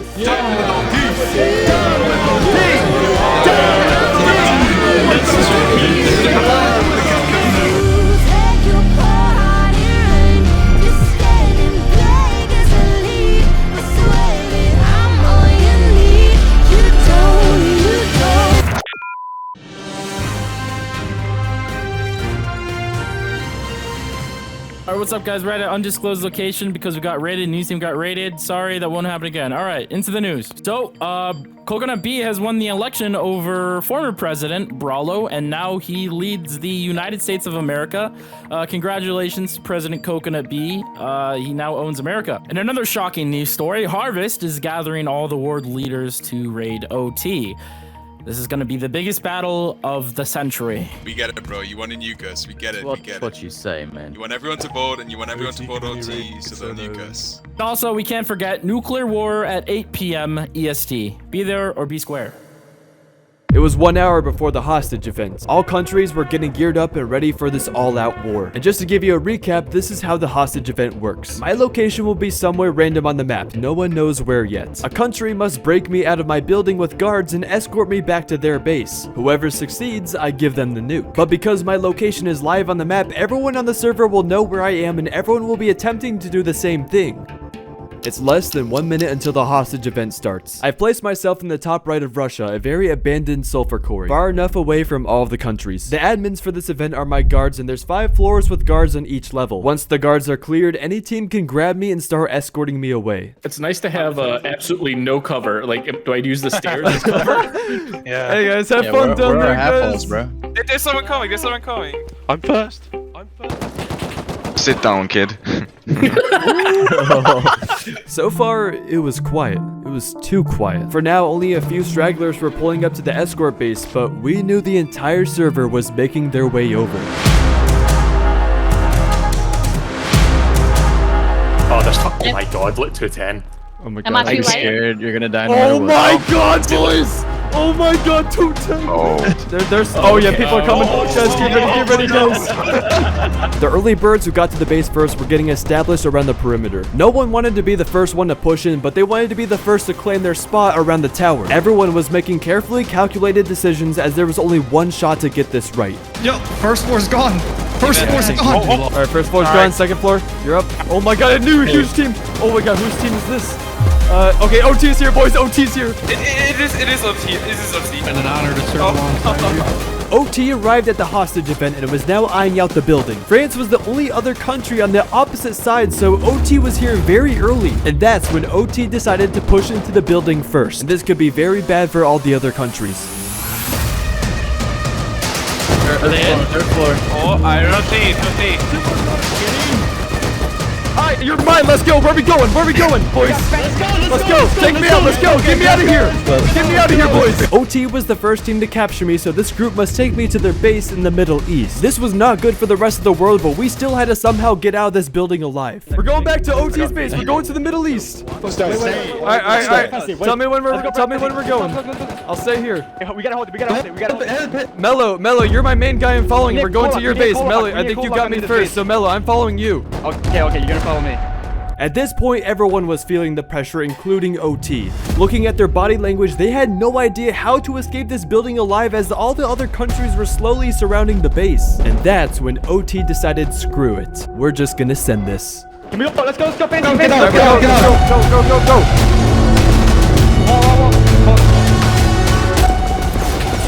Let's go, follow me.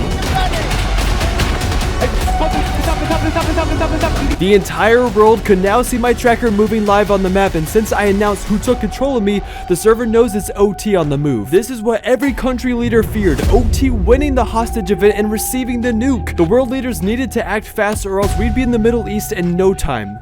But OT wasn't alone in this event.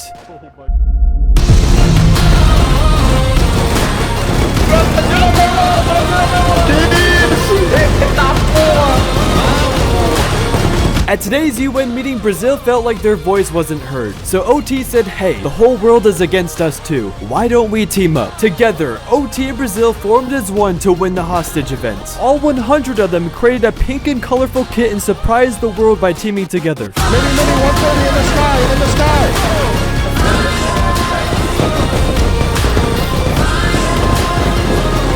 Okay, drop it. So confusion. Thank you for saving me with OT.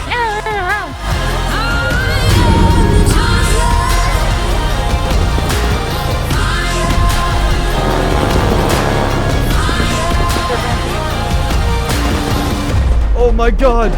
Oh my god, we're being bombed! We're being bombed! Oh my god! Follow me. Fancy. Oh, we're gonna get cut off. We weren't just about to get cut off though. We were about to walk right into a trap. We were about to run through Trapistan. We're about halfway there, guys. Holy shit! The rock. Oh shit, we're in Afghanistan territory. Oh shit, we're running into landmines. Guys, you brought us to a land.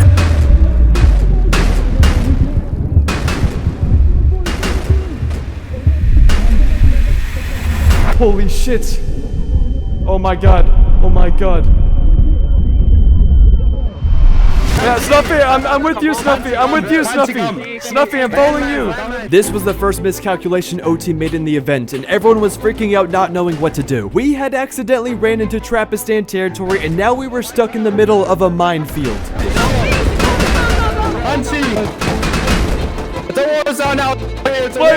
Why'd you bring us to Afghanistan, boys? What were we thinking? What were we thinking? Go to the road, go to the road, go to the road! And that road was exactly where Trapistan wanted us to go, because now they had a clear highway to bomb us from the sky. Perfect road. Don't clump together! You're gonna H me! Don't clump together! Don't clump together! Holy shit! Throw them down! Shoot all the minis!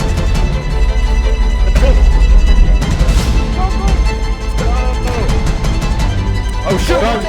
OT was losing a lot of members from the landmines and the airstrike attacks, but there was still a solid core group escorting me at the front, and at this point all the world leaders realized they couldn't catch up. They had to cut OT and Brazil off instead. We're almost there, boys. We're almost home. We defend our base! Oh shoot, I think they might be jumping us on the hill. We're winning the hill.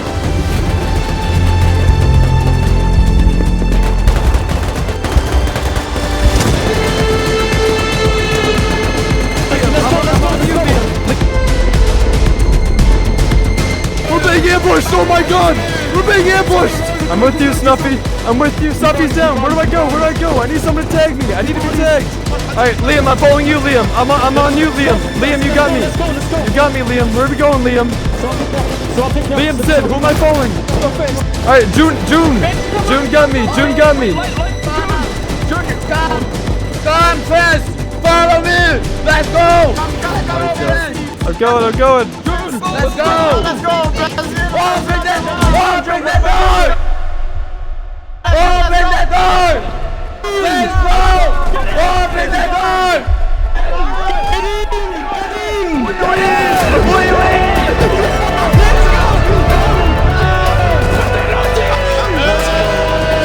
OT and Brazil had done it. They had won the hostage event and were now about to receive the nuke.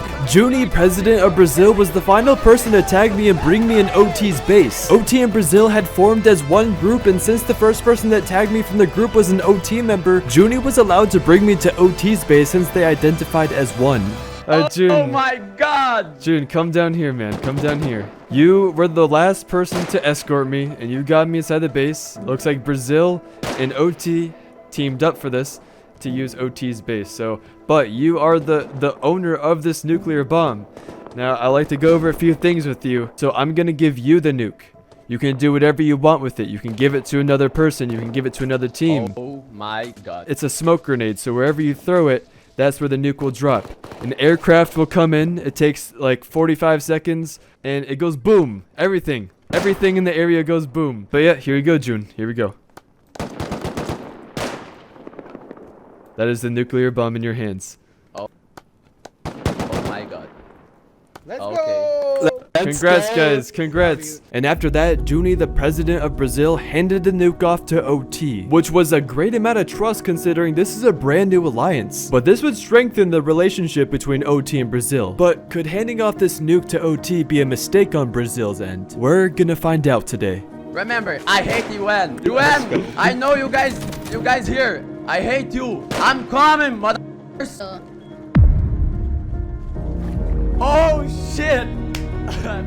Now, OT winning the hostage event was the worst possible outcome for everyone else on the server. The most dominant group now had the most powerful weapon on the server, and the vibes were very low on day 3. And I'm not kidding, this was a very dark day for the event because that nuke was the only hope of defeating OT, and now that opportunity is gone. There was only one other option for OT to be defeated, and that was for every country around the world to team up and raid OT at once. If all countries could combine their powers together and raid OT before they use the nuke, it's the only chance the world has at stopping them.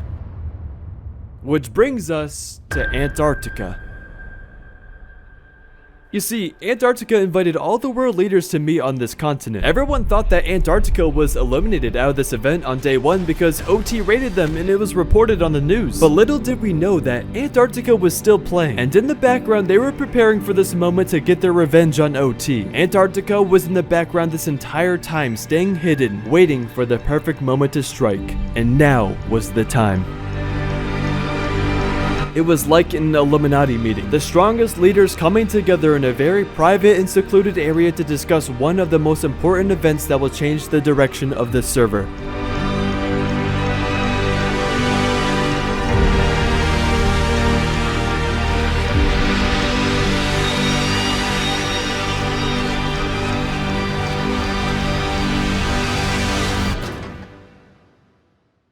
Representatives from the United States, Rome, Australia, Greece, Mexico, the UN, France, Antarctica, North Korea, and even Trapistan had to form a plan on how they were going to raid the strongest team on the server. Yeah, OT needs to be removed off the server. I think a strategy to raid OT is really simple. All of us come together at the same time, we all mobilize our units as one, and we push back OT forces. As we move in, we all set up our raid bases next to each other while we cover each other. When all the raid bases are set up for all the world countries, we merge raid onto OT and foundation wipe them and get them the fuck off the server. OT is a threat to everybody on the server, okay? They are a group of the best PvPers in Rust. They're the best clan in Rust. Has been proved multiple times in multiple different FancyOrb videos. They can take me out. They can take you, Carnage, Varcham, Carnage. Hey, they can't take my ass. I'm built different. I'm built different. So everyone should prepare. Everyone get kits, rockets, whatever you can. Bring as much as you can to this raid. Yeah, I mean, if we just all pummel in from different sides, OT won't be able to do anything. But what matters is all of us are there at the same time, and we're all using our firepower to push OT back. If we go separated, they'll pick us off. We can't let that happen. We can't give them a chance. We won't even let them breathe. That's the point of numbers, right, guys? 2 hours and 39 minutes from now. Okay, perfect. 4 a.m. for us. You'll all agree? Okay, gather rockets, will be like gather kits, Gather as many people as you can. And so, the entire server went to work that night. 2 hours and 39 minutes. 2 hours and 39 minutes to craft as many explosives, prepare all weaponry, and each country to assemble their soldiers for war. Which now brings us to Rome. Emperor of Rome Harvest completed the construction of the Colosseum, invited all leaders and their armies to come together for a speech. The final speech before the biggest raid in Rust history. And so, slowly, country after country poured into this massive building and equipped blue armor, the color of trust and loyalty. In order for this raid to work, every country must put their differences aside and trust one another with their rockets, weapons, and ammunition. As all the countries arrived in Rome, the speech for the biggest raid in Rust was about to be given. This was a beautiful moment in gaming history. Not a single person in this room tried messing up this moment to troll or killing everyone with a grenade. Everyone in this room realized how big of a moment this is for Rust. Hello, world. How are you all doing today on this fine day? It's quite simple, everybody. We have gathered you all here in this Discord and this server to bring balance and restore purpose in this server. As I look out into the crowd and I look into the eyes of all these metal face masks, I look in your eyes and I see ambition. I see purpose. I see determination. And it's with that same energy, everybody, we are going to take out Oil Team and we're going to decimate them off the server. I am with you and you are with me. They have the nuke, but they don't realize we have the atomic bomb. We are the nuke. My friends and comrades, let's go!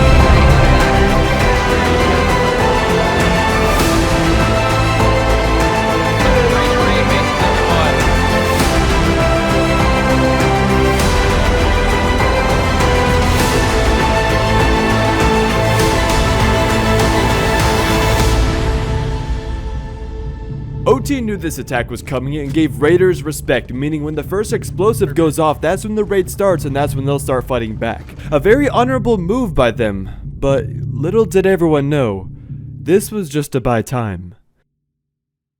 Disciple 4 onside, go ahead, over. VTA 220 mics. You see, Vice President Brawlo didn't go to that raid. In fact, he stayed in America during that speech, as he looked around the country of what used to be his land taken by Coconut Bee in the election. And now Coco was giving the speech for the biggest raid, taking the spotlight. You see, that was supposed to be Brawlo, but then he remembered he owed a favor. During the Battle of America, Brawlo was saved by OT and stopped Mexico and Acadia from raiding the US. OT was there for Brawlo when he needed them the most, so he was gonna do the same for them. All of the loyal soldiers under Brawlo's presidency stayed back with him and refused to fight with Coconut Bee. Brawlo may not have presidency, but he sure as hell had loyal soldiers. Brawlo was gonna betray the world by doing this. But he wasn't the only team about to help OT, because Brazil was right there doing the same thing. I mean, Brazil and OT worked together to win the nuke, how could they not? OT Tanza told both of these teams exactly where to meet in the northern parts of Africa. Brazil and Brawlo's men didn't speak the same language, but they both understood the assignment. Brazil, we are with you, stop! What thing is this? Eles estão falando que... Oh, my friend! Brazil, Brazil. Brasil, Brasil,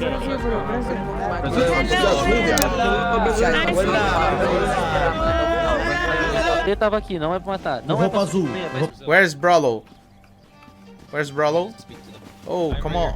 What's up, Brawlo? I'm right here. How's it going? I'm a little bit confused right now. On the same side. Yeah. Meanwhile, at the raid, all countries had built their raid bases and were in position seconds away from rocketing. This will be a new record for Rust for the biggest raid in history. There are 200 raiders, 50 defenders, 100 players from Brawlo and Brazil about to counter. There are approximately 350 to 400 players all at this raid. But for OT, this was not good because the nuke is somewhere still in this base, hidden in a small locked box. rocks. This base is going to be destroyed no matter what, but the only thing that matters is finding this nuke. 3, 2, 1. Let's rock with that rock out, boys. Let's go.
OT's base was being destroyed. There was nothing they could do because of the pure amount of rockets hitting their base. A giant hole was made exposing all of OT's loot, which allowed raiders to start pushing in. All of the countries were looting OT's loot as a form of payback after all the times OT has raided and looted them. One of the raiders were even able to break the main TC in OT's base. We have TC! We have TC! TC destroyed! TC destroyed! At this point, it looked like OT was going to lose, but when nighttime hit, things started to change, because Brazil and Brawlo's men came to the raid and that reinforcements was helping. I saw the man Brawlo himself with my own 2 eyes, and there he was at the top of OT's base with his former American soldiers shooting down at all the raiders. Because of that nighttime and Brazil and Brawlo's men coming to the support of OT, they were slowly able to repair the base as the raiders couldn't see in the darkness. And by morning time, all the countries would run out of rockets, and this raid would be declared over.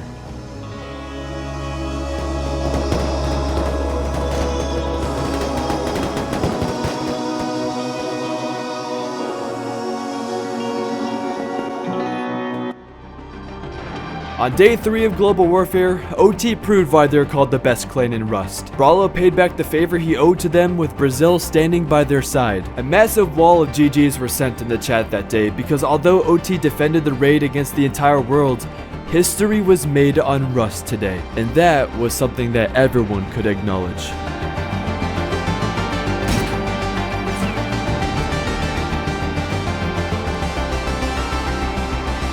Now, despite OT sealing their base, there were still hundreds of players pouring into the core of their base, looting their boxes, breaking TC, and getting out with tons of weapons. OT still took a massive hit and lost tons of loot from that raid, but did someone loot the small box with the nuke? That's all that mattered, is did someone get the nuke? But after that raid, the server needed a restart because the amount of action that took place in one area. And unfortunately, this is where our story ends for Coconut B. There was nothing left for Coco to accomplish. I mean, just think about how grand his story is. He started in a small humble town of a few villagers. We gotta get this town growing. To go on to lead the American Civil War. It's either you're with me or you're against me. To then being a general and leading the Battle of America. Charge in! Winning the presidency of the United States. I am the new president! And finally, giving the speech and commanding the biggest raid in Rust history. Let's rock with that rock out, boys. Let's go. And so, with 20 seconds left until the restart, Coco spent his final seconds with the very people who started this thing with him, surrounded by the soldiers of Acadia. Hey, good meeting all of you guys, man. Hey, it was a goddamn pleasure fighting with you guys, man.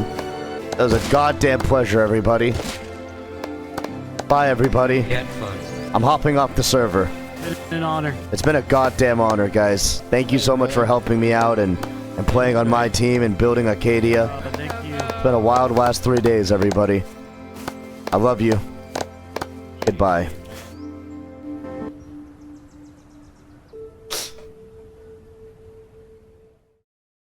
The only question on everyone's mind after that raid was, did someone get the nuke? After hundreds of rockets poured into this base and countless players flooding in to loot their boxes, did OT still have that nuke? And it's time to find out.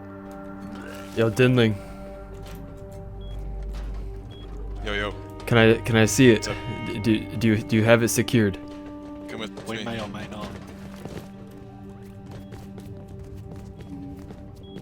In here? Holy shit. It's been in this box the whole time?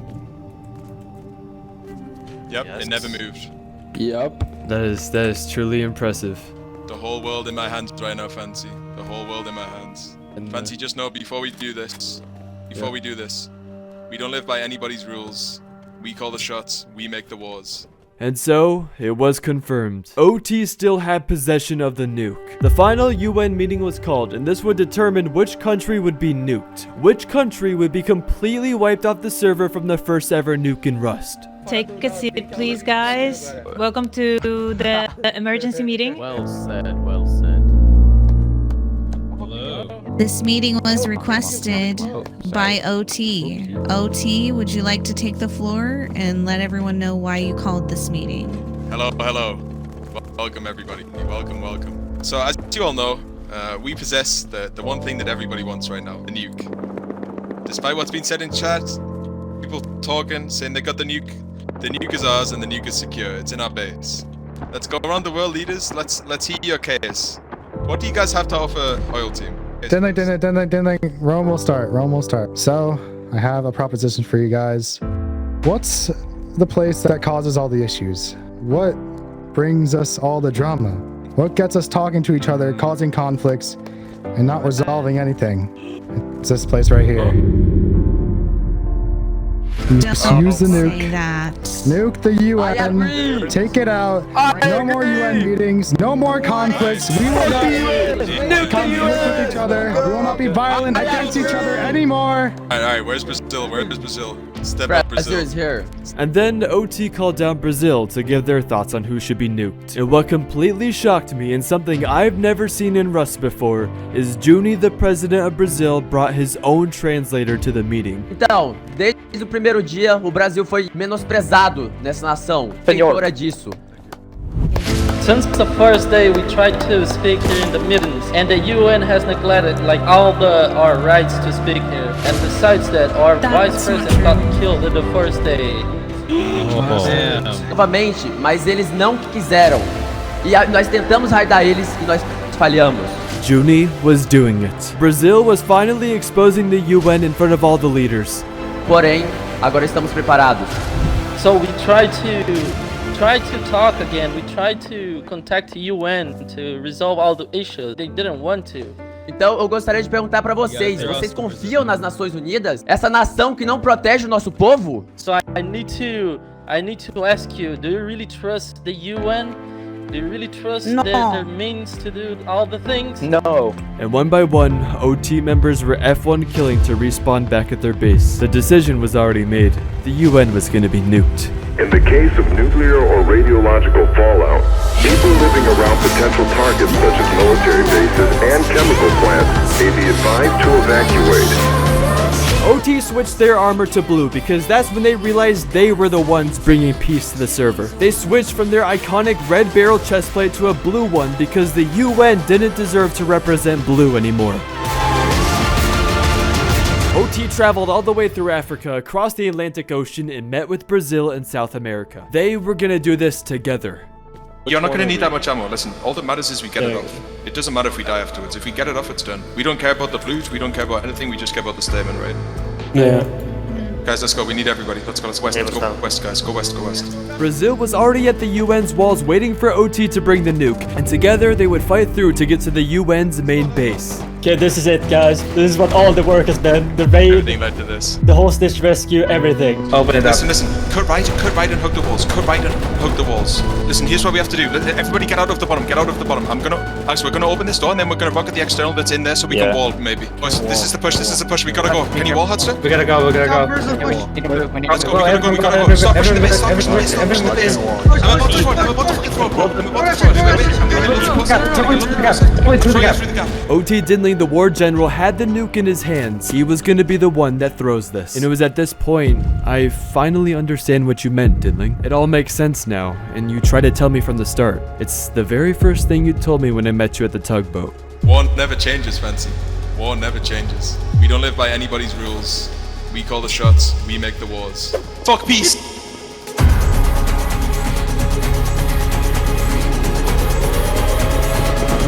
He threw it, let's go! Oh my god! Get out!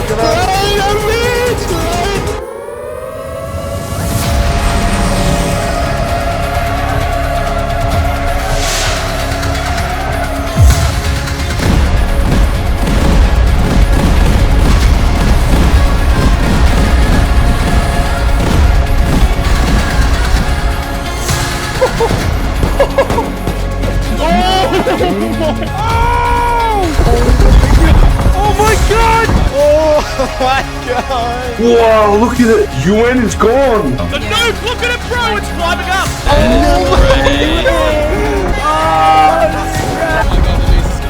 Look, everything is gone! Everything's gone! What the fuck? Caralho, acabou a base! Good riddance.